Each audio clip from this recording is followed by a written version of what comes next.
इत्तेफाक हा राजेश खन्ना यांच्या अगदी सुरुवातीच्या काळातला एक रहस्यमय चित्रपट जो B.R. चोप्रा यांनी निर्मित केलेला आणि त्यांचे भाऊ यश चोप्रा यांनी दिग्दर्शित केलेला हा चित्रपट 1969 साली 4 ऑक्टोबर रोजी प्रदर्शित झाला होता.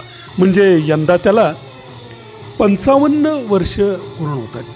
1965 सालचा अमेरिकन चित्रपट साइनपोस्ट टू मर्डर यावर हा चित्रपट आधारित होता आणि या चित्रपटामध्ये एकही गाणं नव्हतं.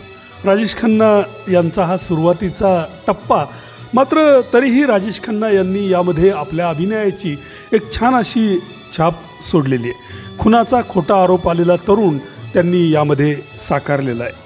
राजेश खन्ना यांच्यासोबत मुख्य भूमिकेमध्ये नंदा, त्याचप्रमाणे हेलन आणि गजाननराव जागीरदार एका महत्त्वाच्या भूमिकेमध्ये होते.